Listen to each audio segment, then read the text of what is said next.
going. You've seen it all over town. Put your hands up for Maddie Cooper. I think that you guys are a little bit of a Jersey crowd. Is that true? Yep. No? Yeah? Where are you from? Nowhere? Where are you from? Philly? We've got Philly people. Jersey, we have Jersey people. New York? Any Delaware? No? No one from Delaware? I used to live in Delaware. The thing about being from Delaware is that every single person who lives there has met Joe Biden. That's how you know they're from Delaware. They always, like, you can ask anyone in the state of Delaware if they've met Joe Biden, and they'll be like, yeah, one time I saw him in the parking lot of a Domino's and he kissed me on the mouth.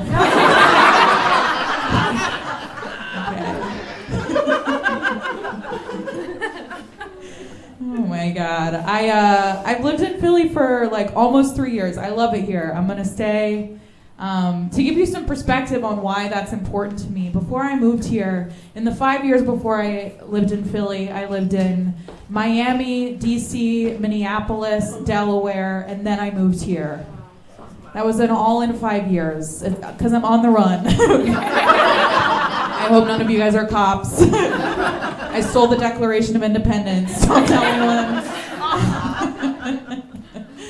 Oh man, I spent my whole 20s moving around this great nation, which was cool. And I try to be present. I try to be in the moment about it. Like, I wanted to take something from every place that I lived. Like from Miami, I took a love of cocaine. From Delaware, I took a cold sore. I can neither confirm nor deny that I got that from Joe Biden.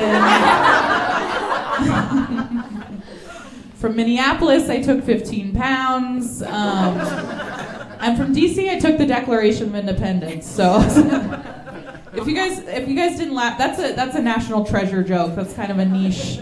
Have you guys seen that movie? If you haven't seen National Treasure, I think you should watch. It's so good. It's a whole movie about Nicolas Cage wearing jeans. So unsettling. I love Philadelphia. I don't know what I'm going to take from this city yet.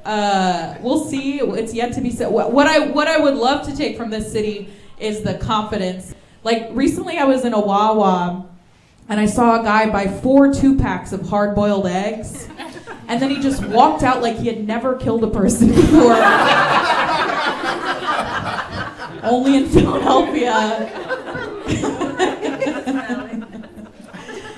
Oh man, I'm from Baltimore originally. Any Baltimoreans from here? Yeah, one in the back. I feel like Philly and Baltimore are so similar, and I feel like Philly gets it. But when I was living in like Miami, when I was living in Minneapolis, I would tell people I was from Baltimore, and they'd be like, "Oh, like The Wire."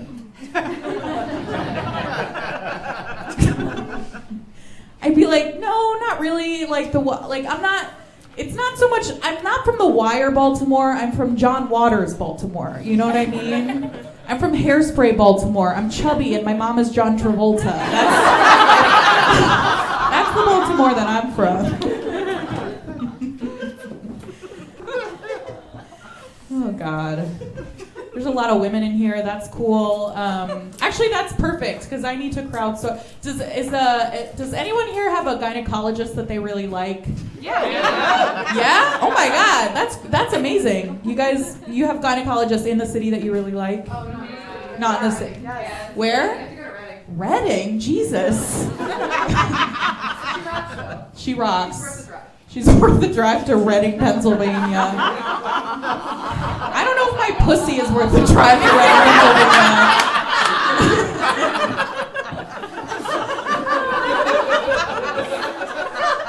To think about it.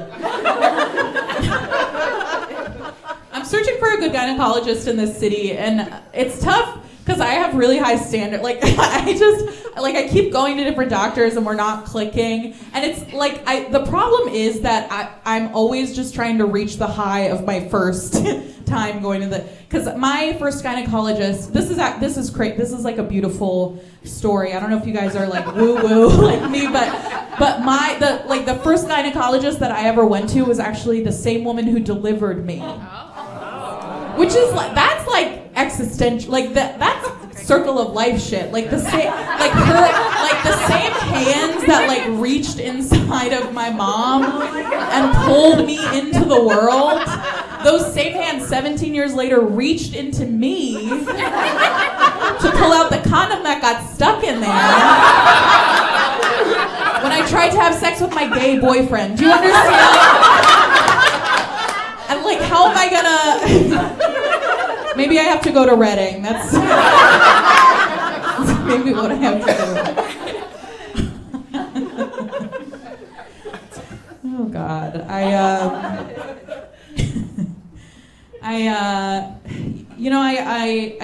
talked about where I grew up. I tell people I grew up in Baltimore. That's true. I grew up in Baltimore County, which is like, it's kind of faking it. It's not the real city. It was a really rural place where I grew up. There's farms everywhere. And you guys are friendly, so I'm gonna reveal the fact that I am a horse girl. I don't know if you could tell. And when I say horse girl, I don't just mean like weird social skills, like being annoying to. I mean, I was like pretending to be a horse for much of adolescence. I love them. They're so majestic. And when I loved them so much that when I was like 12 years old, I went to this farm down the street from my parents' house, and I asked if I could work there in exchange for horseback riding lessons.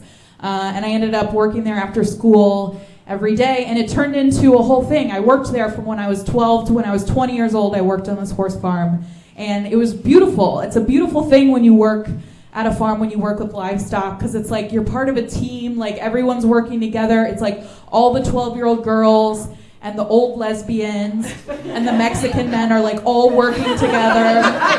And you're trying to do two things. The first thing you're trying to do is keep all the horses from killing themselves.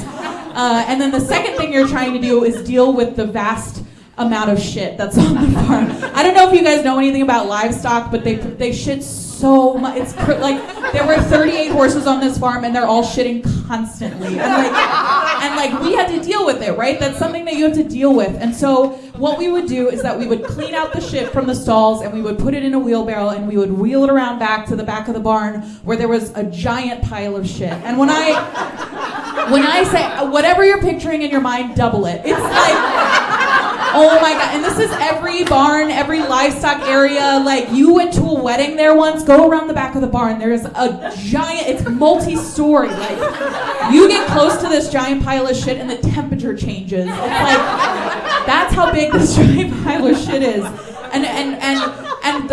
So we would wheel our wheelbarrows around back, and the thing is that you had to grow the giant pile of shit up and not out, because if it went out, then it would consume the whole barn. It would consume everything. So we had to make sure the shit piled upwards. And so the way that we would do that is we would take wooden boards, and we would put the wooden boards against the pile of shit, and we would kind of like stack them into a wooden gangplank, and then we would take the wheelbarrow and kind of back up to get enough runway and just run at the giant pile of shit and ramp the shit up the shit pile until eventually you reached a critical point where the wheelbarrow had to fall one way or another, and you had to not fall off the gangplank into the giant pile of shit. And that was my job, you know? It was my job for all of my adolescence. And I remember so when I quit working there, I was 20 years old. I had been working there for a long time, and it was a really hot summer. I'll never forget, it was such a hot summer. And the giant pile of shit kept spontaneously catching on fire because of the methane gas and the wood shavings. And we, obviously it was a big problem because it was huge and we didn't want the barn to burn down. And so that whole summer, someone had to water the giant pile of shit for like 12 hours a day. It was just constantly watering the giant pile of shit. And the old lesbians couldn't do it because they had emphysema, and the Mexican men couldn't do it because they had standards, and so it fell to me to water the giant pile of shit. That was all I did all day, every day that summer, and I'll never forget, I remember standing there watering that giant pile of shit that was on fire and thinking to myself, I have to get out of here. I have to go, you know? And I did. I worked really hard, and I got out of there, and I got to move around the country and do a lot of fun things. And I ended up in Philadelphia. I ended up here in this beautiful giant pile of shit that's fire.